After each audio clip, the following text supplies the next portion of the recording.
record it to this computer.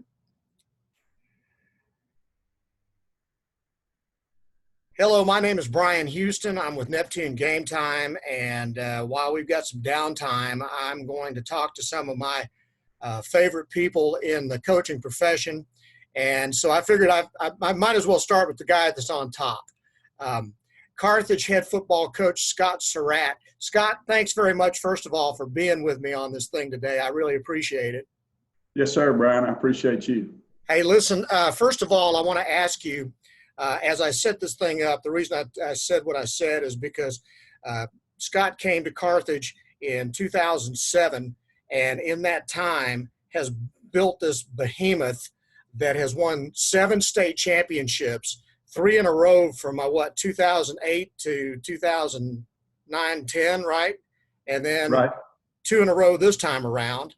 I want to get to that in a few minutes, but first I just want to ask, what would you normally be doing right now to build this next state championship that you're going to have next year? Well, we'd be going out a bunch doing our what we call spring ball. We can't put pads on, but we'll encourage our kids to come after school to work out, and we'll go out during the period every day, and we get after it. When the college guys come watch us, and we've had an injury or two doing it, but we really get after it, and so we're going to miss it a lot. So, because you can't do that right now, first of all, what are you doing to try to stay connected with your coaches, stay connected with your players, so forth? Well, we're sending workouts through our webpage and social media and everybody, so our players will get it, and encouraging those guys to stay in shape and stay positive through this mess, and and get ready to defend. So, and as far as communicating with your coaches, how often do you communicate with them, and how often do you guys meet? Well, we're not doing any meetings. We're just doing everything by phone and by text, or things like that, with Zoom, things. But we're not doing a whole lot of meeting, and there's not a whole lot we can do right now. Just kind of sit here. John King sent out a deal to everybody the other day to send to Texas High School Coaches Association, and maybe get some extended. We get back in the summer some extended hours to catch up, so we can have the very best product, and our kids will be in shape, because they're not going to be in as good a shape when they. So I hope for this thing we can get this thing over and have our summer programs going in June again, and maybe they'll give us an hour or 2 extra a week, so we can not only get them in better shape, but also get a few more football drills in and stuff like that. And I heard from some other coaches that were saying basically you need to have a plan A, a plan B, and a plan C, because you just don't know when you're going to be given the all clear to get back to work, and it could be really quickly. It could be, literally, hey, we're ready to go and we're going to start playing in 2 weeks or something like that. Have you already given kind of thought to all of that? We do. I've got one guy, our coach Ainsley, our offense coordinator, is also our all-season coordinator, and trust me, he's got every scenario there is, and he's ready to go, and I trust him so much on what we're going to do as far as all season and our summer programs and things. I've got the football stuff lined out in my head, and but he's got everything else lined out. He and Coach Preston, so I think we're okay. We're just ready to get back like everybody else. Sure, absolutely. All right, and how are you staying sane personally? How are you doing, and how are you doing with your family right now? Well, I'm playing more golf than I've ever played in my life. Just the golf course is still open, and still really we're doing the social distancing. I'm playing with my son pretty much only, and so he's with me. He's 13 years old, and he's getting after me, and I'm not liking that. But that's a good thing for us. I'm proud daddy, but at the same time, I'd like to beat him. But that's how we're kind of staying sane. Then we come home, and my wife's done a phenomenal job, and thought she was crazy about. 3 weeks ago when this stuff come out, she went and spent so much money on food. We got a new freezer, we got everything, but she was the smart one, because we hadn't had to go to stores too much. I think one time, and so thank God for her. And then my daughter's here. Everybody's got their stories. It's my daughter's senior year, and we don't know if she's going get to do any graduation, maybe a drive-through. We don't know. So I know our principal, Jason Harris, will have a great plan, and our superintendent, Mr. Wayne, but it's a shame. It's sad. Who's it harder on, Coach, her or you guys, your parents?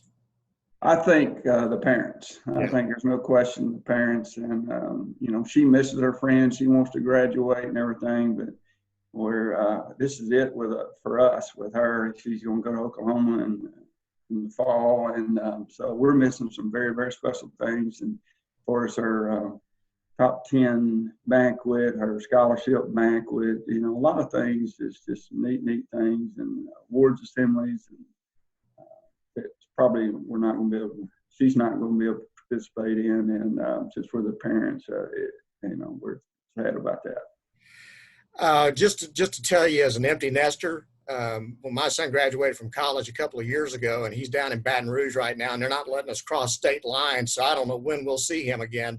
But this time period, the bright side is you're getting to spend a lot of really quality time with her right now at a time that you probably wouldn't see her more than maybe about 5 minutes a day, right? Well, there's no question.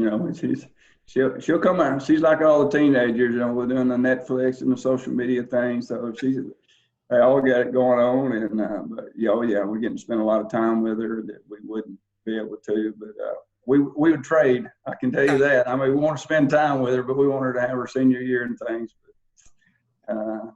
We'll get through this. Absolutely. Are you a TV watcher? I am. I am. My wife's really not, but my son and my daughter really are. We're Netflix, so we do a lot of Netflix and Amazon Prime, and we binge watch a lot of things. So I was going to ask, what are you binge watching? What do you recommend? Well, first of all, my favorite is Friday Night Lights. And, okay. But we've done that. Now, my wife loved that. We watched every bit of that, and she gets her little shows with her. Anyway, right now we just got to, what did we just get to? The English Game. Okay. Yeah. It's good series of shows or a movie? It's I thought it was going to be more seasons, but it was only one season. I think 5 or 6 series, but it was pretty good. It was pretty good. And I know you were a star baseball player and probably just a general sports fan. How much are you missing not having games to watch right now?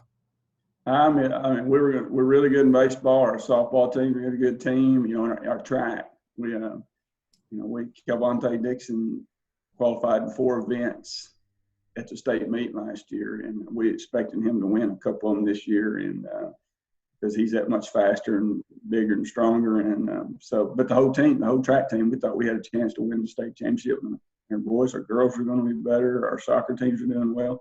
It's just, everybody, tennis, golf. We had really good golfers.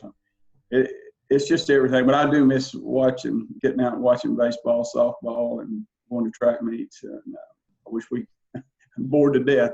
I played too much golf. Understand. All right. I want to get off the COVID-19 stuff right now. And just like I said, one of the things that I've really wanted to take advantage of was to talk to you about how in the heck you created what you've created there at Carthage. Because I remember when you first came on there, I was doing Jacksonville football. And if I'm correct, that year, Jacksonville played Carthage at Carthage. And we didn't know what to expect with you being a first-year head coach, correct? Mm-hmm. And what we got was Carthage beat the living daylights out of Jacksonville that night, if I'm correct about it. Am I remembering that right? You're correct. Dwight Smith. put it on them pretty good that night, and we were all number one.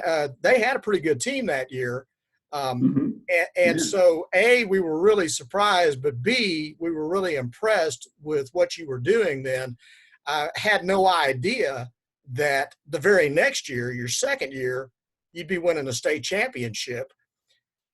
So tell me, first of all, how does a brand new head coach, now I know you've been coaching for a while and you had coached with Barry Norton up at Texas High, and when you got that job at Carthage, it was not a program that was, in the ditch. You replaced a guy that had gone 7-3 the year before, but they'd never or at least in, recent history, had never experienced the kind of heights that you've had here since 2008. What did you do? Well, first of all, it was God's thing. It was a God thing, and I got offered a couple of jobs earlier that I didn't feel like they were great jobs. And I did have the Carthage job has always intrigued me.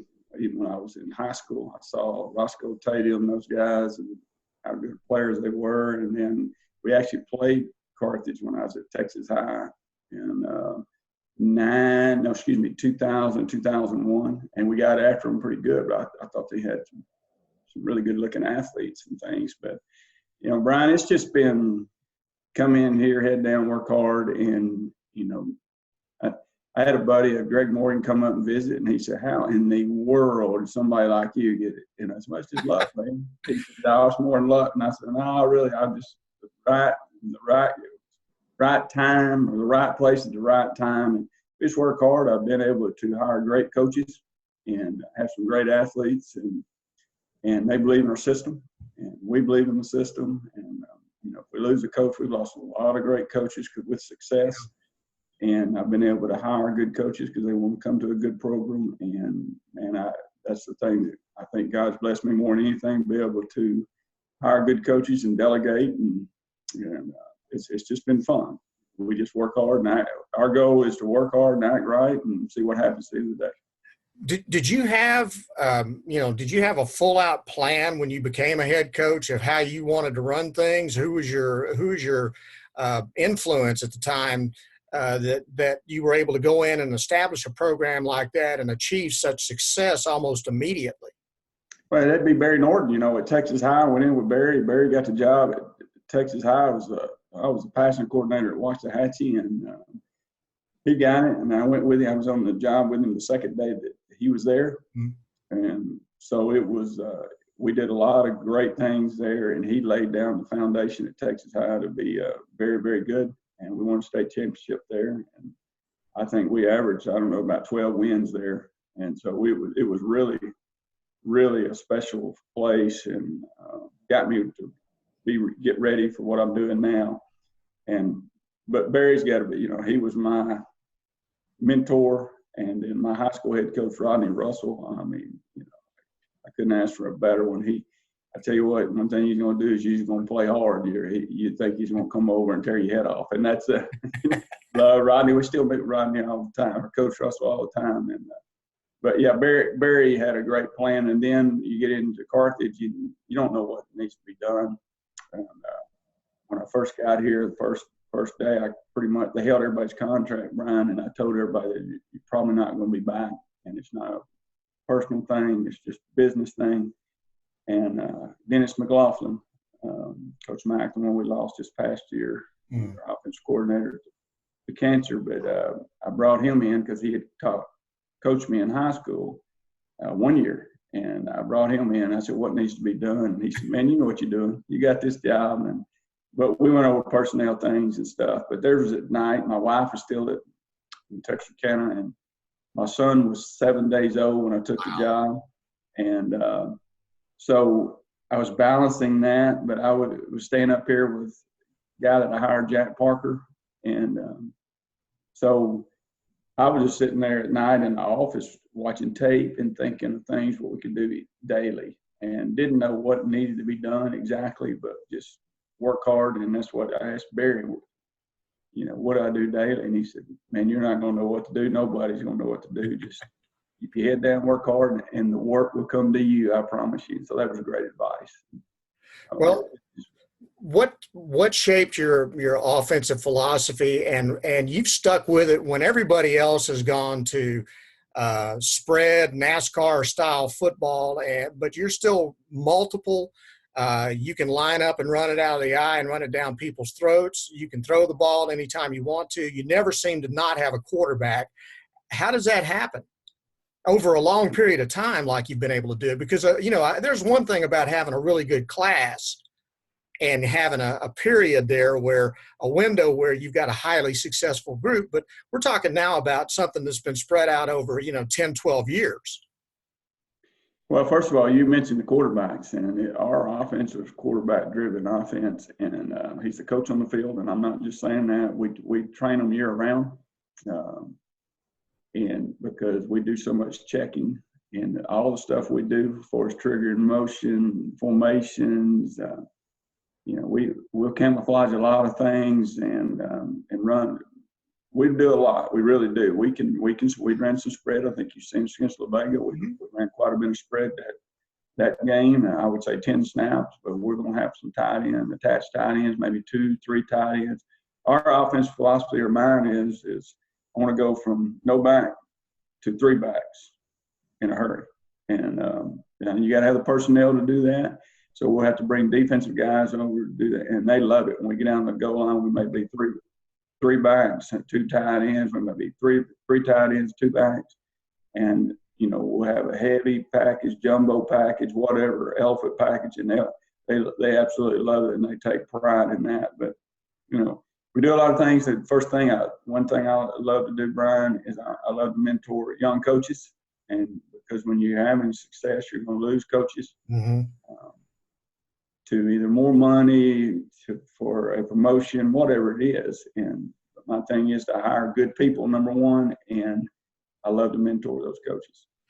That's awesome, Coach. I was curious too.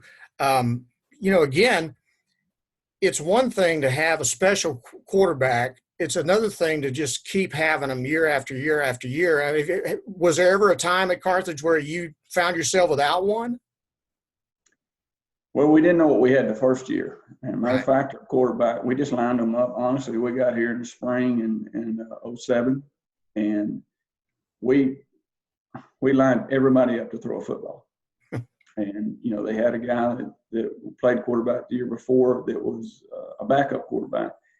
But we just lined them up and see who could throw a football. And then Cy Blacksher stood out to me. And he could not. Everything was end over end, but he had a huge arm, and he was very athletic. And 6'1", 220 pounds.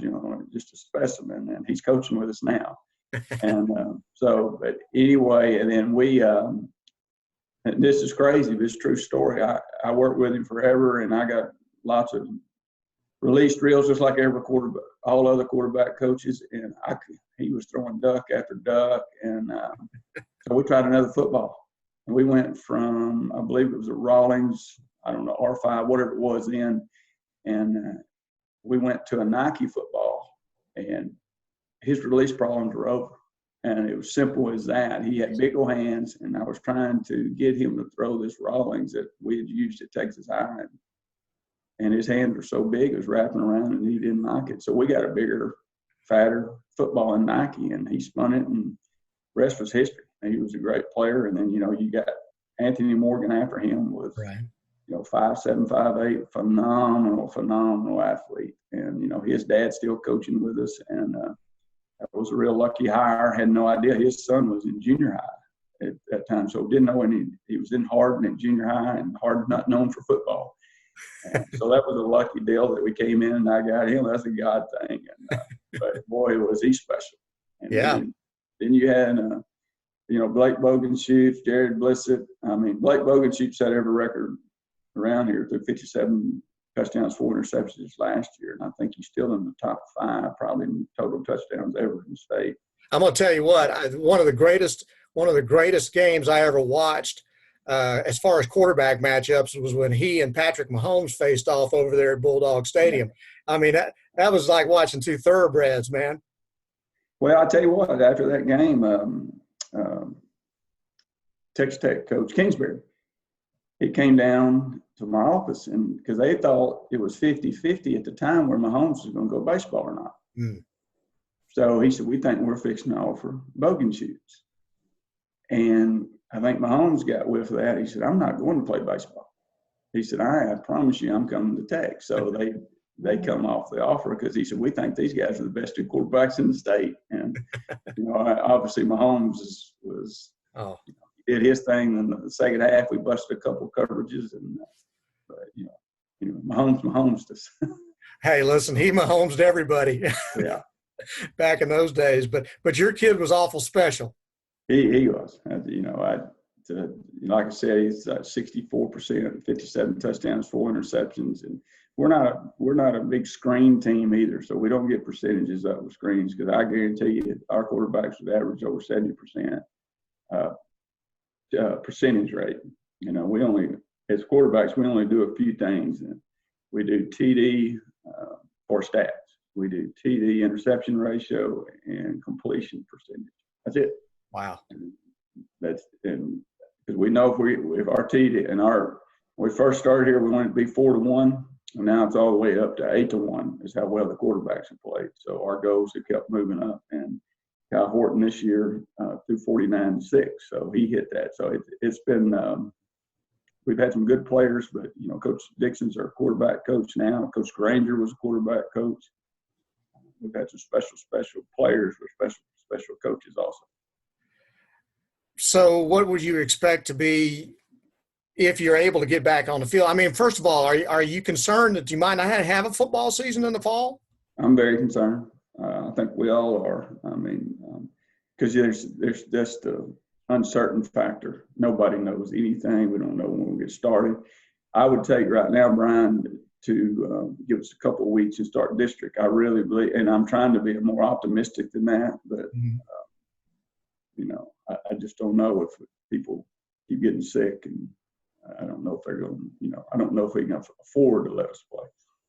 Have you had anybody in your immediate circle that's gotten sick? No, sir. No, we've had I think 7 confirmed cases as of last night in Panola County, but we don't know who they are. We don't know. No, it's not any of our close friends. Obviously, we'd know. Yeah. So in the immediate future, while you've got this time, what are you doing as far as football is concerned? Are you studying other systems? Have you been watching a lot of football just to try to self-develop at this point? We're watching a lot of LSU tape right now. There you go. We've got every LSU snap from last year. And so that's kind of what we're doing right now. Our staff is, and so I think that's the one to be watching right now. They do lots of things, obviously, and do it well.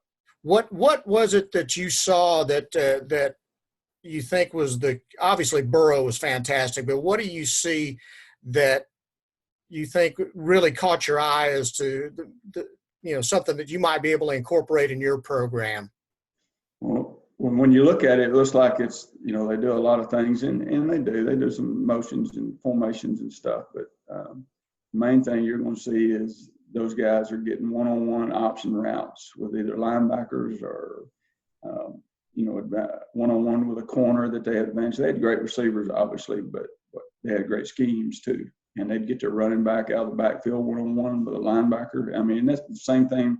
The reason we're studying them, we would not be studying if they were just straight spread and not doing it. Didn't fit us. Mm-hmm. But that's us in a nutshell. Is we're trying to get our running back one-on-one in the passing game, and I'm not talking about running game. We're studying passing game right now, and then one-on-one with our receivers somewhere, whether it's an inside linebacker or the tight end or whatnot.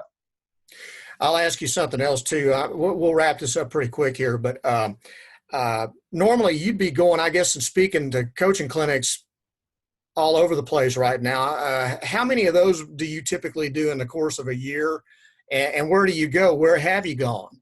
Well, state championship year, it's usually, at least 3, 4, 5, and this year I'm supposed to speak at coaching school. So okay. Hopefully we get everything settled. And had you done that before?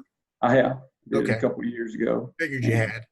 Joe Martin called me. I think there's several of us state champion coaches are supposed to speak. And I've been to San Angelo Clinic a couple of times to speak. And I've been at the University of Texas, University of Oklahoma, Oklahoma State, Arkansas, LSU. I spoke right behind Bobby Bowden several years ago. And I actually spoke behind Nick Saban at San Angelo, and the whole room was full. And when I got up there, and I said, the first thing, where'd everybody go? So the few that stayed back thought it was funny anyway. But we've been very fortunate, and with success you get at. Everybody wants the secrets, and I don't think it's a secret. We just work hard and love what we do. You got to have fun. I tell my coach, if we're not having fun, because I'm the main, I'm the main one. Sometimes I'm going to let it say I'm such a perfectionist, and I come in and you got to make sure you're enjoying yourself at the same time and not let everything drive you crazy. And that's, guys, we're not having fun. Let me know. We got to have fun. All right, let me ask you another question. Based on your success and how in the world has Carthage managed to hold on to you as long as they have? They're taking care of us, number one, taking care of me and my family loves it here. And, obviously we've had some opportunities with success, some pretty good ones, but, my son's going to be a 7th grader, and I want to see this thing through, because I don't know if I could go to another level and not see their eyes open. I've got lots of friends at the college level that do it, and it's a deal that, Bryan, that you gotta really, it's a sacrifice. Yeah. And you're not gonna get to see your wife as near as much, and you're not gonna get to see your kids. I got one buddy, I'm not gonna say who it is, but he's not doing it anymore, and he just said, I saw my kids' eyes open. I did get to carry them to school, but they were mad. Both of them were mad. They were 5 and 6 years, 4, 6 years old. And he said they were both mad. And I was breaking up fights on the way to school. That wasn't Daddy. And then by the time I got home, Mama had them in bed. So he said, I never saw them. And so he said he was in the fork in the road to be a daddy or be a college football coach. And so he decided to get out. How old are you now, Coach? 52. 52. So you're looking at least, another 5 years with your son at home? 6 years after this one. Okay. Yes. So at that point, 50, almost 60, 58, is that too late to even think about coaching in college or anything like that for you? Oh, no. Would you even be tempted at that point? I think I would be at that point. I do. I think if somebody would hire a fool, so to speak, that at a 58-year-old fool at that time, and I would love to come help. And, if it's just as an assistant or, one of those offensive analysts or some job like that. I already talked to Traylor, and he said, oh, yeah, you're in. You're going to be my offensive analyst. We're just jacking around. But I can imagine you've talked to him a little bit about life in college over the last few years. I talk to Jeff all the time. Jeff had to make that same decision with his daughter, but Jeff's a little different. Jeff got an opportunity, and his daughter was going to be a sophomore in high school. So he had missed that, maybe a little bit of that his 3 years. But his sons were out of school. Well, his middle son, Jake, I believe, was going to be a senior. So it was a time frame that he had to. But opportunities I had, I missed pretty much everything. So I'm going to wait. And if I don't get a chance at that time, that's all right. Family's priority. That's right. Absolutely. So as we wrap up, Coach, first, any advice you would offer to your fellow coaches right now, as where everybody's in the same boat right now, just kind of, sitting here trying to figure out what do you do next to try to, keep up with your kids and try to keep your program rolling while you're not able to have any contact with them? Well, the good thing for our coaching profession is just keep studying through the huddle. I mean, everybody's got access to huddle and video and things, and it's a good time that you got a lot of downtime and break down things that you wouldn't regularly have to, because you may be coaching baseball as a second sport or whatever, and now you got plenty of time to get yourself better as a coach and things like that. And just one thing, Bryan, we don't ever. If we're negative around here, I got onto a coach this year, and he's probably going to see this. He's going to laugh because he's a great coach.